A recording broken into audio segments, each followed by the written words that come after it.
자, 여러분 안녕하세요. 무역타짜 채널의 백상현입니다. 자, 계속해서 오늘은 UCP 600 제9조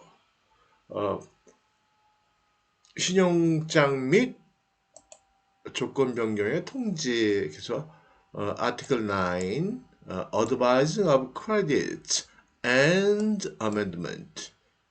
이 어멘드먼트라는 건 뭐냐면요.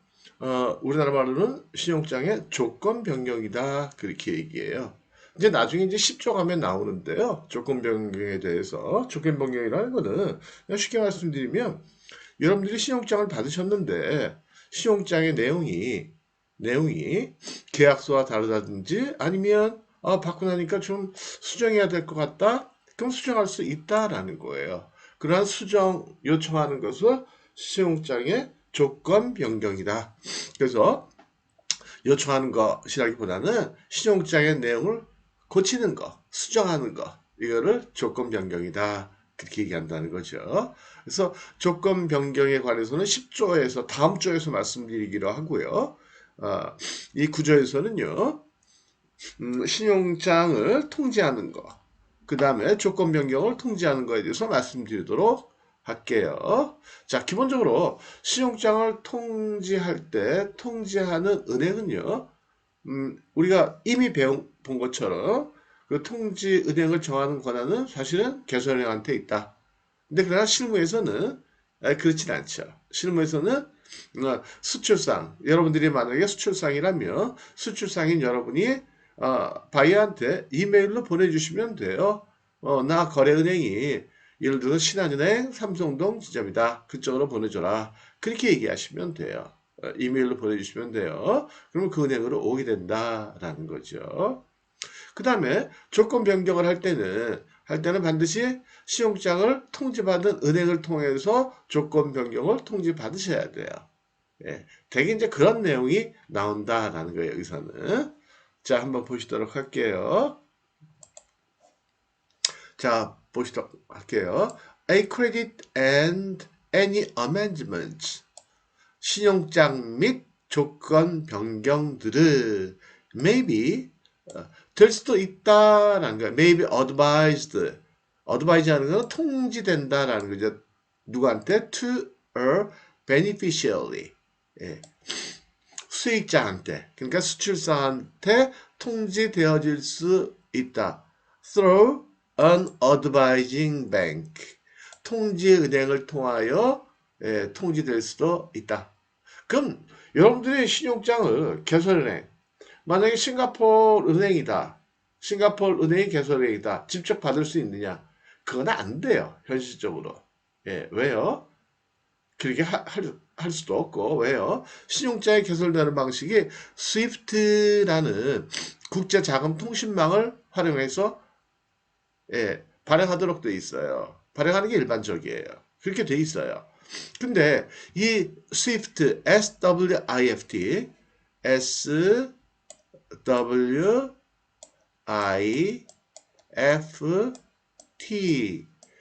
이 스위프트라는 한국말로는 은행 간 자금통신망. 이 통신망은요, 은행끼리만 사용할 수 있어요.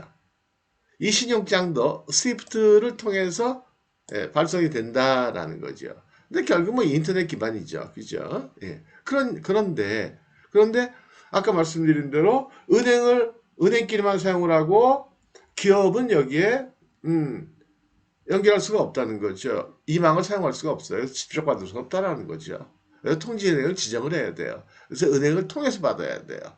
근데 대개 그럼 통지은행은 누가 정하느냐? 여러분들이 정하고 그 다음에 여러분들이 어느 은행을 정해요? 여러분들 주거래 은행. 회사에서 제일 가까운 은행. 정해놓고 그 다음에 이제 글리 들어오면 여러분들이 그 은행에서 전화가 와요. 만약에 신한은행 잠원동 지점이다. 잠원동 지점에서 전화가 와요. 그럼 가서 찾아오시면 되는 거예요. 아니 뭐 EDI 기반으로 받을 수도 있죠. 대기업체들은. 예. 그 다음에 an advising bank that is not a confirming bank. advise the credit. 근데 이것도 무슨 얘기냐면 advising bank인데 이 은행이 확인 은행이 아닐 경우에는 그쵸? 아닌 은행이다. 그죠?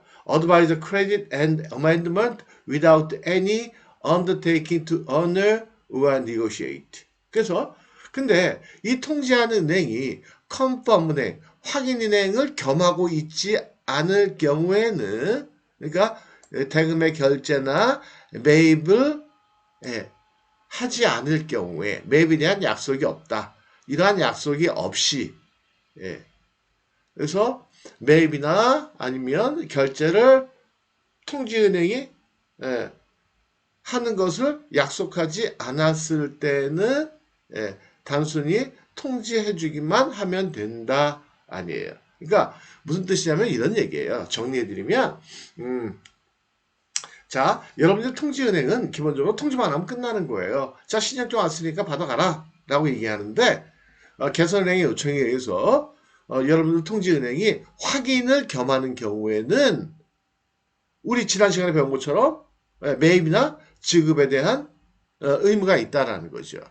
근데 그러한 컨펌을 안 했을 때 단순히 통지 역할만 하기로 돼 있을 때는 그때는 매입이나 그 다음에 결제에 대한 그러한 어떠한 부담도 없다라는 거죠. 통지은행한테. 그러니까 통지은행은 단순 통지만 한다라는 거예요. 근데 이게 일반적이에요. 제가 계속 말씀드리지만은 이 우리나라 은행들이 통지하면서 확인까지 해주는 경우. 그래 내가 반드시 매입해줄게. 나한테 매입 들어와. 이렇게 얘기하는 경우는 거의 없다라는 거죠. 부담스러우니까. 이해가 되시겠죠? 그래서 내용은 간단한 내용이에요. 뭐냐면 이거는 통지은행의 의무에 대해서. 그래서 통지은행은 기본적으로 매입이나 아니면 결제에 대한 의무를 지지 않고 단순 통지만 한다. 그런 내용을 얘기하고 싶은 거예요. 실무적으로는 우리가 그렇게 해석을 하면 된다라는 거죠. 그래서 여러분들이 이렇게 착각하시면 안 되는 거예요. 이래서 여러분 주거은행이 통지은행인데 통지은행이니까 얘가 당연히 매입이나 결제를 해주겠지 안 해줄 수도 있어요. 여러분 주거은행이 여러 가지 상황을 고려해가지고 야 나 이번엔 매입 못 해줘 돈 못 줘. 그럼 은행 마음이에요 그건. 그랬을 때 은행이 얘기하는 게 바로 이거다라는 거죠. A번. 야 구조 A양이 봐. 통지은행이라고 그러는데 반드시 매입해야 되는 건 아니잖아. 나 안 할 거야? 뭐 안 하는 거예요 그거는.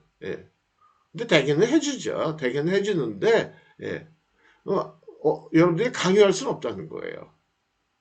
통지은행한테 매입의 의무는 없다라는 거죠. 이해가 되시겠죠? 그게 중요한 내용이에요. 실전에서. 그게 제가 자꾸만 말씀드리지만 그런 거예요. 이렇게 이제 영문이나 해석만 봐가지고는 여러분들이 실전에 적용하기 어렵다는 거죠. 이게 뭔 말이야? 이렇게 되는 거죠. 이게 말이야, 소야. 이게 내용은 그 얘기예요. 여러분들이 통지은행에 가서 매입을 요청했을 때 매입을 거절할 수도 있다. 왜요? 이 구조 A항에 보면 아무런 의무가 없다는 거죠. 단 확인인행이 아닐 경우에. 근데 확인인행을 겸하는 경우가 없다고 그랬잖아요. 거의. 그쵸? 그런 얘기예요. 근데 B번은 보면 by advising the credit or amendment 통지함으로써 그쵸? 신용장 또는 그러니까 신용장을 처음에 통지할 때 또는 나중에 어멘드가 됐을 때 어멘드를 통지할 때 the advising bank signifies that it has satisfied itself as to the apparently honesty of the credit or amendment. 그래서 통지은행은 신용장 또는 그 조건명의 통지함으로써 그 신용장이 외관상 apparently 외관상으로 authenticity 하는 거는 진정하다, 확실하다 라는 거. 그 다음에 satisfies itself. 그것이 기본적으로 충족이 돼 있다. 라는 거. 그래서 신용장으로서의 어떤 기본적인 것들이 충족이 돼 있다라는 거를 통지해야 되는 거고요. 내용을 통지해야 되는 거고요. 그 다음에 그 다음에 또 뭘 얘기해 줘야 되냐면 the advice accurately reflects. 이 통지가 정확하게 반영하고 있다. 뭐를? The terms and conditions of the credit or amendment received. 그래서 신용장을 받았을 때, 그러니까 통지은행이 개선으로부터 신용장 및 조건 변경을 받았을 때 내용을 정확하게 반영을 했다라는 것을 통지해야 된다라는 거죠. 그러니까 그런 거예요. 통지은행은 이런 거죠. 통지할 때 단순히 통지만 하면 돼요. 근데 그 통지의 내용이 뭐냐? 이 신용장은 외견상 봤을 때, 통지은행이 들어갔을 때, 겉으로 봐도, 아, 진정성이 있다. 가짜 아니다. 이거 위조된 거 아니다. 라는 거고요. 그 다음에 또, 만약에 조건 변경이 됐거나 했을 때는 조건 변경의 내용이 정확하게 반영이 됐다라는 거. 그 다음에 신용장의 내용도 정확하게 반영이 됐다라는 거. 네, 이런 거를 같이 통지를 해줘야 된다. 근데 그건 별 얘기 아니에요. 신용장에 보면 그렇게 써 있어요. 통지 안내문에. 이제 그 통지은행이 여러분들한테 신용장을 이렇게 줄 때, 아니면 조건 변경 내용을, 조건 변경 신용장 어멘드먼트 크레딧을 줄 때 거기 안내문을 딱 제일 전면에 딱 써놔요. 뭐라고요? 이 신용장은 외견상 진정성이 있다. 그 다음에 이 신용장의 내용에 대해서는 우리는 전혀 책임지지 않는다. 우리는 단순 통지만 할 뿐이다. 이렇게 써 있다는 거죠. 그런 근거가 뭐냐면 바로 신용장 통일규칙, UCP 구조 A 항목, B 항목 이거를 근거로 한다라는 얘기예요. 그러니까 여러분들은 딱 이거 기억하시면 돼요. 통지와 관련돼 가지고는요. 여러분들은 나 신용장 어디서 받을까? 했을 때 그 이전에 신용장은 내가 개선한테 직접 받나? 이렇게 생각하시는 분은 없겠죠. 네, 그렇게 생각하시면 안 되고요. 은행을 통해서 받아야 된다라는 게 첫 번째. 두 번째, 그럼 어느 은행을 통해서 받느냐? 여러분들이 편한 은행을 지정하시면 돼요. 어떻게 지정을 해요?